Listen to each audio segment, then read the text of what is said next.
sit. That's a good girl. Place. And sit.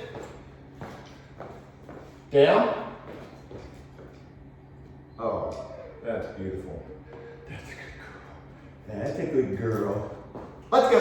Good job. Come on. Here's the recall. Otter, here. Yes, good girl. Come on. Place. And sit. Down. We've got a new student whining in the crate, and that was really a challenge for Otter. Really yesterday is when the new dog arrived, Charlie. And she at first was very concerned with what was going on in that crate, you know, but now you can see she's starting to pay attention to me and worry less about our friend Charlie in there. And she's doing perfect. So you got to see the come when called there. I'm using the command here for her. I have started using come with each of the dogs. However, I'm using here for her because her family has had one dog trained previously by me, and I trained that dog using the word here. So we'll go ahead and use the same word. That way, if they've got both the dogs out, they can yell here and both the dogs, in theory, will come running. But I still teach it with their name first, like every dog. Good job. Very nice. But this is the place. I'll put her back in the down here. Down. And you can see she's doing the down command with no guidance of the leash now, or luring, which both of those were kind of the stepping stones to get her to the point where she's just doing it with my voice, as you can see now. 6 months old, like a teenager basically, you know. Great time to be getting trained and set up for life. We'll try petting again, and this time she stayed in the down. Good girl. I want her to understand if she stays in the down, I'll keep petting her. What she's been learning that. Good girl. Good girl. That's a good honor. Oh, good girl. She's a good girl. Very nice. Good girl. She's a good girl. She's a good girl. Let's go. Come on. Show you that come and call one more time. Come on, let's go. Go ahead. Otter here. Yeah, that's a good girl. Sit. Let's go. Place. Sit. Down. Oh, come on, Otter. Are you just showing off now? Are you just showing off? Come on, let's go. Good girl. Otter, sit. Let's go. Place. Sit.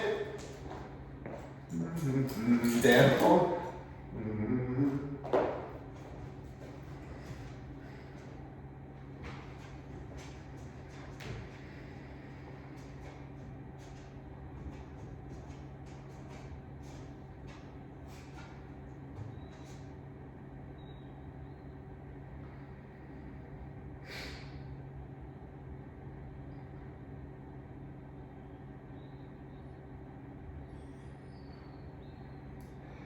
You can see the general concern with the dog whining in the crate. It's good that she chooses to relax ultimately and put her head back down instead of joining in on the fun, if you will, because originally, yesterday, like I said, she would join in and just start whining and get worked up with that dog. We don't want that. That's like peer pressure, you know? So we want her to rather go, I don't need to join in on that dynamic or the anxious, the whining. I can just worry about relaxing. Same thing here, somebody going by on the street. She would do a bit of barking in this situation, especially if they had a dog, just out of, you know, whatever reason she's doing it, curiosity, excitement. We're going to want to correct that. However, she's learned now that that ultimately doesn't do anything. And I'll ultimately put her back here each time she does do that or get up. So she's actually learning to just accept to let things go on around her without having to be a part of it, join in, react to it, if you will. Just kind of let the world go on around her. Impulse control. She's learning to get impulses, bark at something out the door, join in on the whining, get up from place, now she's getting these impulses, and at this point she's starting to actually choose not to act on those impulses, but instead just continue to stay in command and be a good girl. This helps immensely with her impulse control out in the real world. You take her out on a walk, she maybe sees a dog, gets too interested. It's nothing new to ask her to ignore those impulses to bark at this dog and instead focus on the task at hand. The task at hand at that point would be healing or sitting, whatever, but it, place is the task at hand right now. This kind of lays the groundwork for that.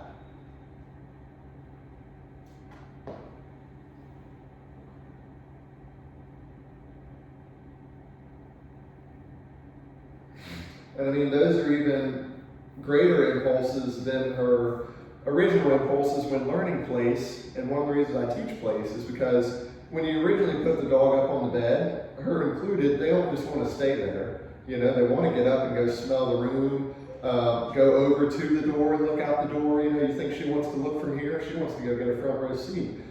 Those were all impulses she had in the very beginning. I get her to learn to ignore those impulses. Then we start slowly working our way up. I haven't done any prong collar work with her. I don't utilize the prong collar anymore. Nothing against it. I used it on hundreds of dogs. However, I've got to the point now where I don't need the prong collar to get an even better finished product than when I was using it. And it's all about patience and a really as least invasive hand and as least rushing hand as possible from me to the dog. So I do the whole process up until the e-collar, which is going to be, usually at the end of the first week of their training. I teach them everything you're seeing here.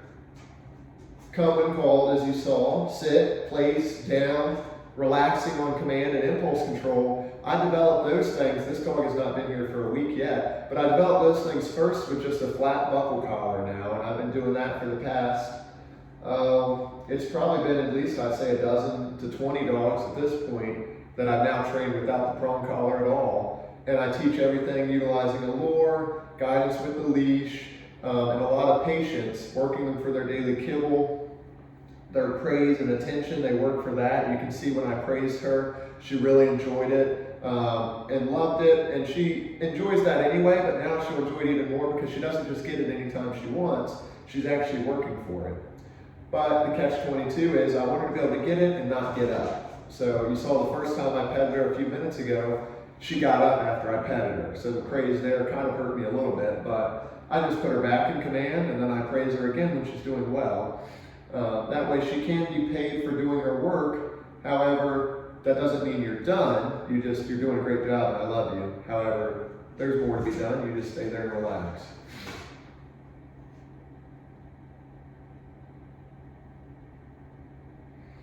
Yeah, basically I layer the e-collar over all of this once the dog is doing it very consistently and confidently with as little guidance from me as possible, like you've seen with her.